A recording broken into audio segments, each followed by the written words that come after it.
Hello everyone, कैसे हैं आप सब लोग। नवरात्रि के बाद आज शायद एक हफ्ते के बाद मैं व्लॉग शूट कर रही हूँ और मैं जिस तरह से तैयार हुई आपको दिख रही हूँ पूरा। आज एक्चुअली करवा चौथ है तो मैंने व्रत रखा है जो हर साल मैं रखती हूँ और अब मैं पूजा करूँगी तो आपको ये व्लॉग बहुत ही छोटा दिखेगा मगर पूजा में आप भी शामिल होइए तो मज़ा आएगा। भक्ति का कुछ ना कुछ मैं दिखाती रहती हूँ तो चलो आज करवा चौथ की पूजा का पूरा आपको ये व्लॉग में देखने को मिलेगा और बने रहिए हमारे साथ, मज़ा कीजिए। और पूरा दिन अच्छे से गया है, गुजरा है। अभी भी शाम के 6:30 बजने को आए हैं, 8 बजे चंद्र दर्शन होंगे, उसके बाद व्रत पूरा होगा मेरा। तो चलो हम आपको भी साथ में पूजा में शामिल करते हैं।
सुनते हैं करवा चौथ की व्रत कथा।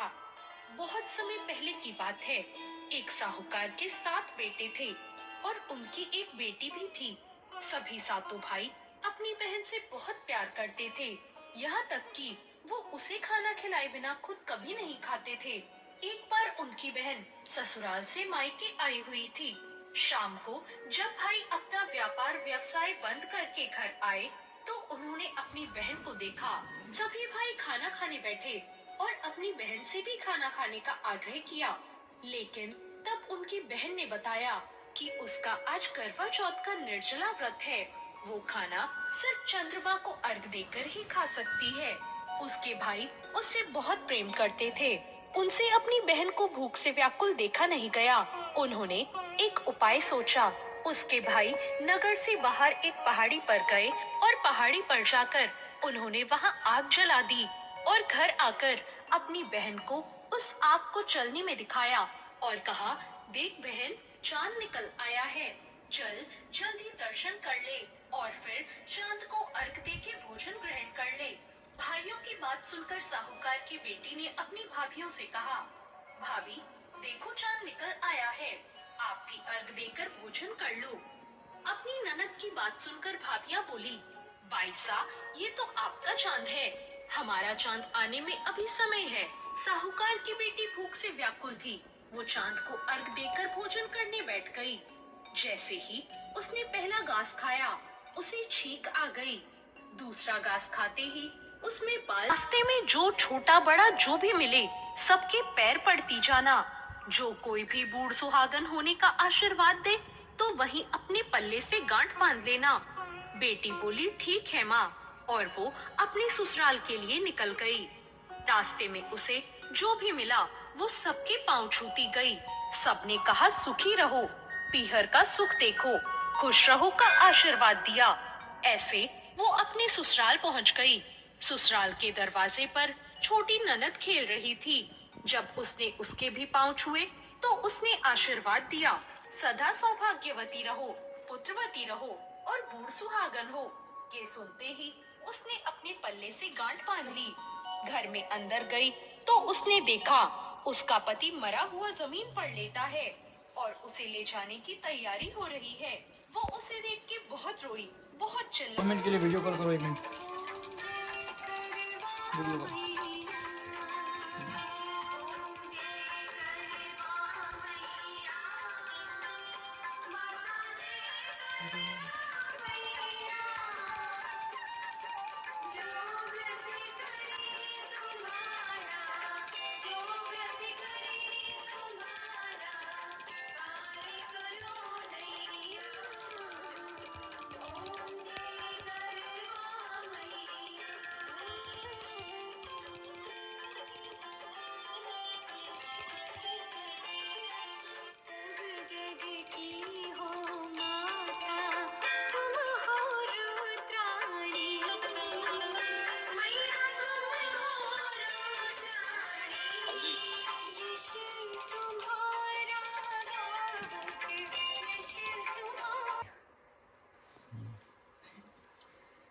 तो ये है महेश्वरी जी की तरफ से एक तोहफा करवा चौथ का।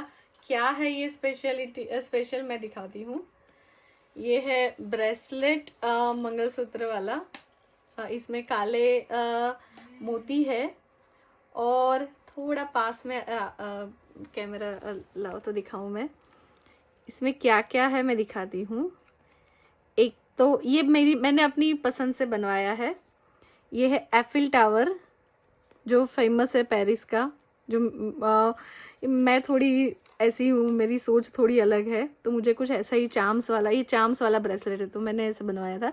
ये है डांसिंग कपल है एक, बहुत पास से दिखेगा। ये कपल है, ये एफिल टावर है, ये एविलाई है, ये महेश्वरी जी का नाम दीपक है तो डी उनका लेटर है।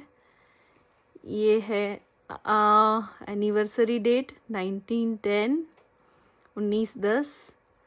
ये है मेरे नाम का लेटर N। ये है गणेश जी है, स्वस्तिक है। ये भी मैंने एक सिलेक्ट करके लगवाया था।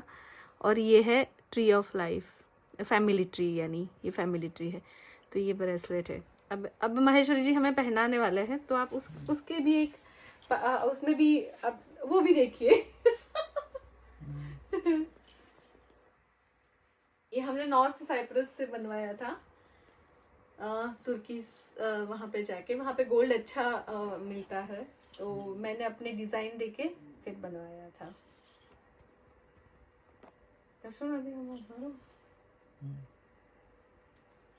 बहुत डेलिकेट है ना, इसलिए संभाल के करना पड़ता है। पहनाना भी संभालना पड़ता है और निकालते वक्त भी संभालना पड़ता है। जो થઈ ગયું ને? नहीं, थोड़ा सा ना कॉम्प्लिकेटेड है इसीलिए। हाँ, ये फिलहाल तो हो गया ऐसा, लेकिन इसका लॉक जो है थोड़ा सा वैसा है। लॉक वापस ऐसे नहीं जा रहा, पता नहीं क्यों नहीं जा रहा। फिलहाल तो हम ऐसे इसको रखते हैं। ये देखिए। Thank you. Thank you mister Maheshwari. We are most welcome.